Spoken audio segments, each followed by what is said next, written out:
Hello, welcome to week 3 of the online course on youth employability and entrepreneurship, the role of digital economy delivered by IDEC of the UNECA based in Dakar, Senegal.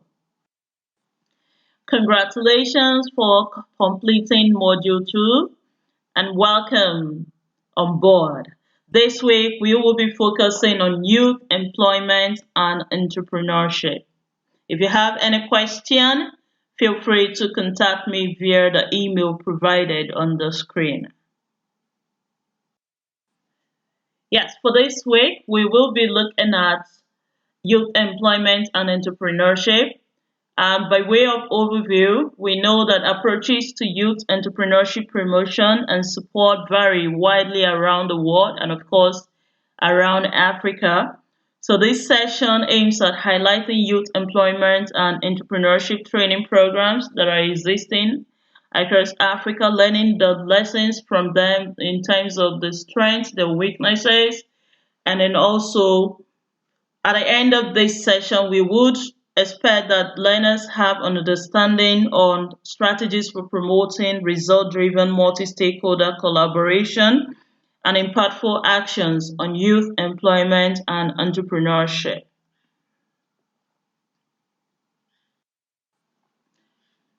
For the background, youth entrepreneurship plays a pivotal role in tackling the persistent unemployment and in facilitating socio-economic development of young people.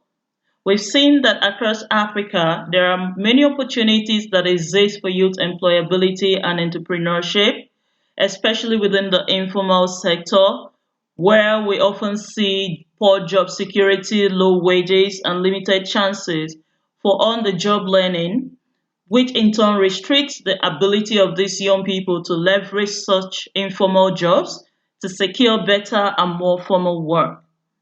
Often, we've also seen that young people are most affected by poverty and marginalization, and this makes them face challenges relating to the cost of education, especially when it is high, and they end up being compelled to stop school, either at primary or secondary school level, because they need to focus on how to meet their basic and urgent family needs.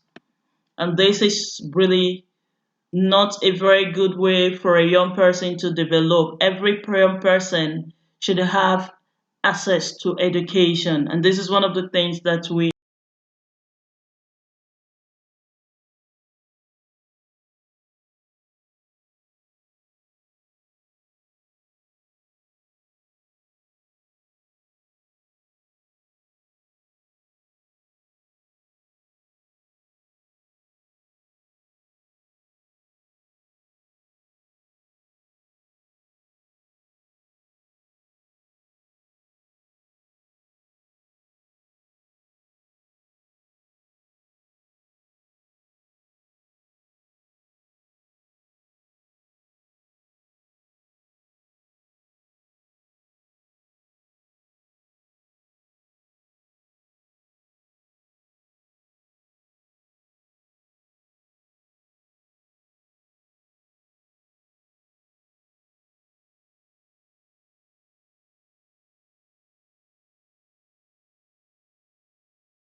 so for module 3, we will be covering the topics around challenges of youth employment, barriers to youth entrepreneurship, the good side of youth entrepreneurship in terms of the benefits, the various approaches to youth entrepreneurship promotion. For this, we will be looking at just three: the legislative and policy approach, the school-based entrepreneurship program approach, programs targeting out of school youth, the various categories of young people that are not within formal education. And then we also cover areas of youth and personal development, youth and business development.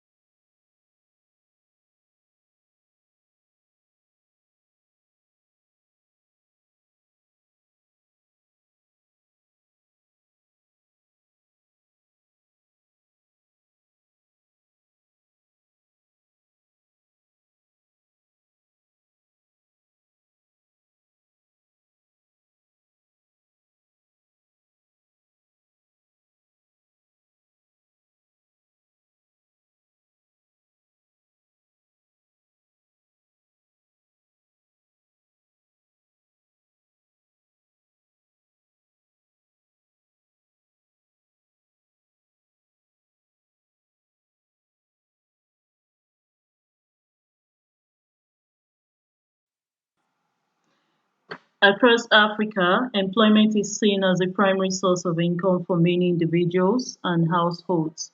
Yet, income generated from the jobs can barely sustain the working poor, thereby making them to live below the poverty line. For young people as new entrants to the labor force, they often face some of these challenges.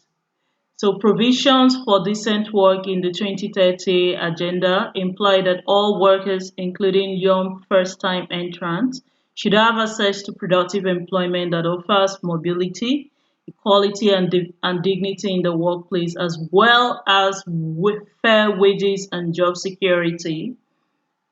Interestingly, in Africa, chances of young people, especially women, getting gainfully employed are slimmer than those of their male counterparts as a result of gender stereotypes arising from the patriarchal system and cultural norms and values that are prevalent across Africa. For young people living with disabilities in the continent, they often experience educational disadvantages that impact negatively on their employability skills and opportunities. Even where they are fortunate to secure employment, they sometimes end up working in low paying or informal jobs.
Entrepreneurship is capable of providing many young people in Africa with real employment possibilities and opportunities. Sadly, young people continue to face different barriers to their gainful employment and entrepreneurship. These barriers often range from poor business and financial management skills, limited access to innovative finance, gender-friendly technology, qualitative and quantitative access to inputs, as poor access to land and other productive resources, to limited access to markets and mentoring. We've also seen cases where there are a lot of bureaucratic bottlenecks, high interest rates, and the request for collaterals, which young people most times do not have. And so this makes them to resort to personal savings and support from family and close friends as ways of raising capital for their small businesses. Now, considering the teeming youth population and resultant restiveness that Africa currently faces. It is indeed important that African leaders, policymakers, and institutions, as well as partners, undertake a comprehensive and integrated needs assessment to ensure that all categories of young people are well taken care of and their needs and aspirations are well understood and possibly addressed using the gender lens and youth lens. There are many benefits of entrepreneurship. Youth entrepreneurship, one, is a veritable strategy for promoting youth employability and sustainable livelihoods. According to SDG 8, there is so much emphasis on promotion of development-oriented policies that support entrepreneurship and the formalization and growth of micro, small, and medium-sized enterprises, including through access to financial services. Again, youth entrepreneurship creates direct employment for young people and their employees. It also promotes innovation and resilience because it encourages young people to find new and practical solutions to problems and learn new ways of dealing with issues through experience based learning.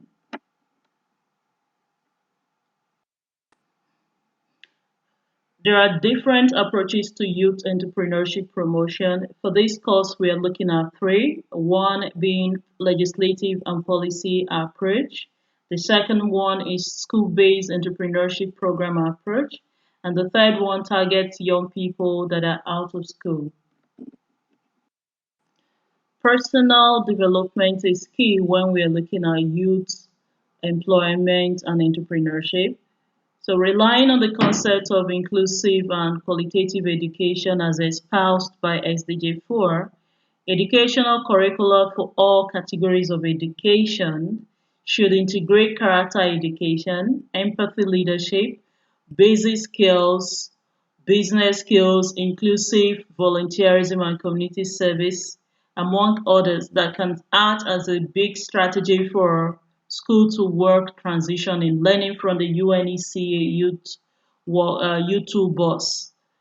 Traditional and alternative dispute resolution mechanisms, gender and peace building, financial literacy and entrepreneurship development, peer mentoring are also some of the components of personal development for young people because these thematic areas form very big background for young people's development and therefore should be made an integral part of each educational material that are adapted to suit the age, learning abilities, gender, and class of the learners and their teachers.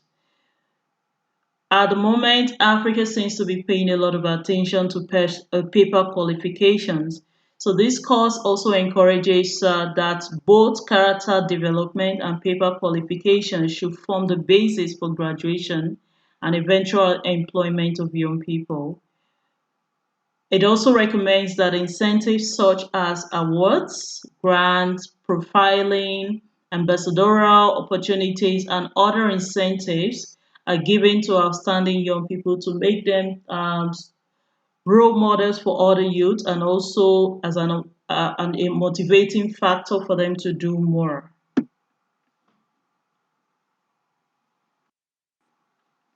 When we look at youth and business development, we see that cultural norms and values play a key role in promoting youth entrepreneurship. For instance, young people coming from cultural backgrounds that perceive business failure as negative may not be open to entrepreneurship because they fear failure and are not really ready to receive the discriminations and stigma that come from being failures in business.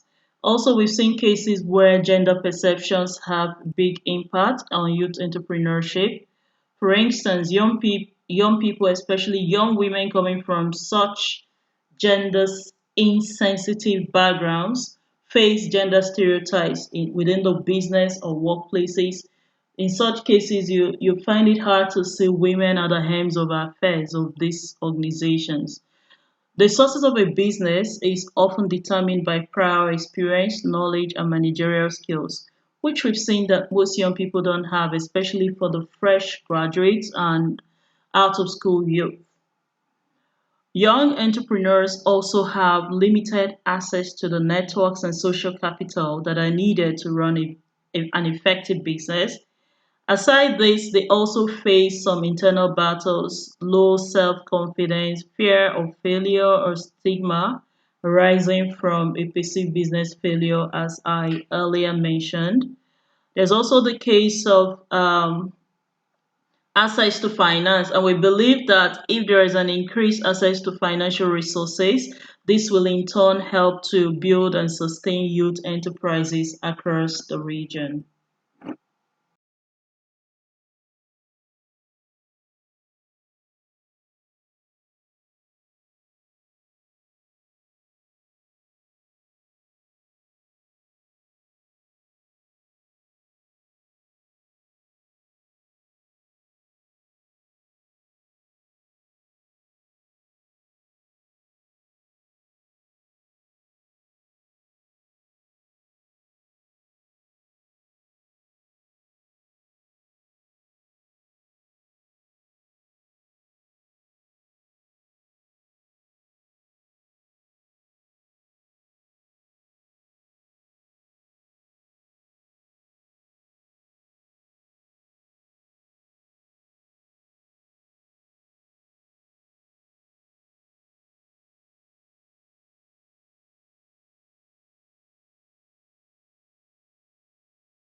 For the case studies on approaches to youth employment and entrepreneurship, we're looking at four: Decent Jobs for Youth, the Global Initiative for Action, the African Union Youth Volunteer Corps, the Skills Initiative for Africa, SAFA, and the Tony Elumelu Foundation Program.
Yeah, so for the African Union Youth Volunteer Corps, otherwise known as the AUYVC, this is a flagship continental development program that the African Union kickstarted in December 2010 in Abuja, Nigeria, to recruit, train, and deploy young African professionals within the ages of 18 and 35 across the 55 member states of Africa Union and the diaspora to serve as professional volunteers for a 1 year period in a country other than their own.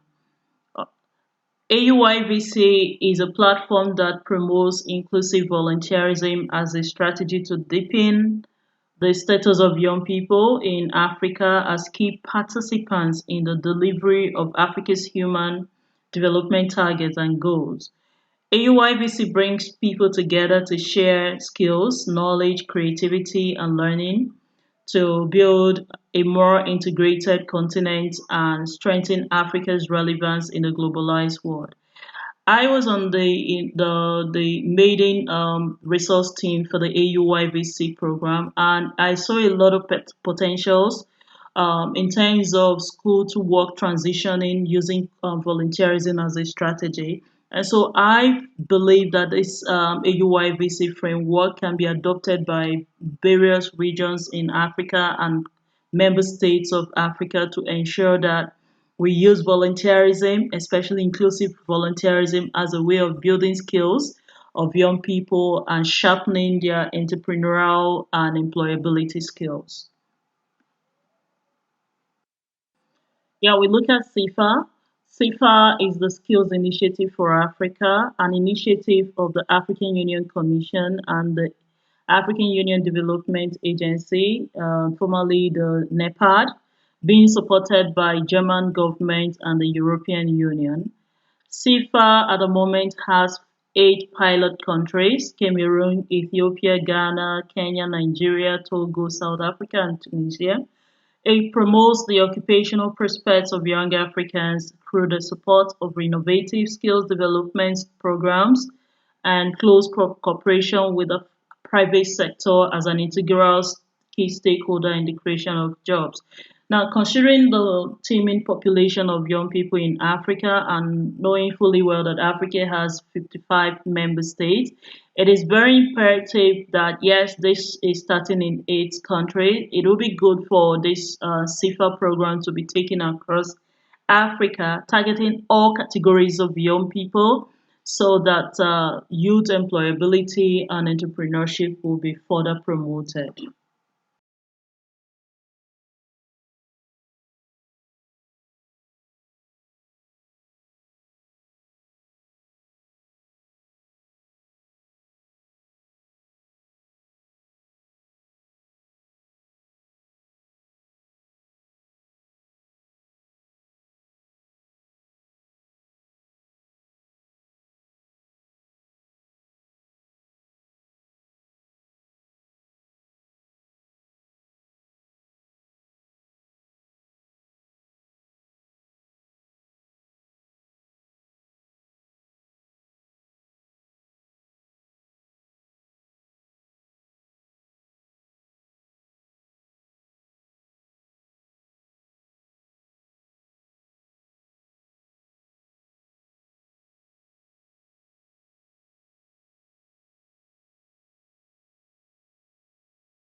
Yeah, for the further reading, I enjoin you to study African Youth Charter 2006, the African Decade for Technical, Professional, Entrepreneurial Training and Youth Employment 2019 and 2028. This is a very good document for you to study so that you know how technical, professional, entrepreneurial training for youth is being done or should be done. And then, of course, the Africa Agenda 2063, the Africa We Want, very important document that we must all internalize if we want to really support Africa in transforming the continent. Then the UNECA Youth Employment, the experts call for a coordination mechanism to share practices. You can get more details via the link provided. UNDESA's 2020 document on exploring youth entrepreneurship, and the Youth Swap document, and then the Global Employment Trend for Youth in Africa 2020. So after going through the course lecture notes, I encourage you to take time to go through this further reading list and go through the documents within this week and also prepare a quiz. Now, for the assignment, using the African Decade for Technical, Professional, and Entrepreneurial Training and Youth Employment 2019-2028 as a guide, the link is provided for you to download it. And based on knowledge you've gained from studying Module 3, would ask you that you recommend how this framework can be used by governments and practitioners to effectively promote inclusive entrepreneurship and employment for young Africans. And so at the end of this, submit a one-page case study to me via the email provided within 48 hours of studying Module 3. For the group discussions, we would ask you that you post your comments and answers to this question on what practical approaches should African leaders and practitioners undertake to enhance youth enterprise development and improve their employability. You can use the context of your country or Africa as a context in answering this question, and ensure that you post your comments on the discussion panel. I now invite congratulations for completing Module 3. Kindly study the course lecture notes and prepare for Module 4. Thank you.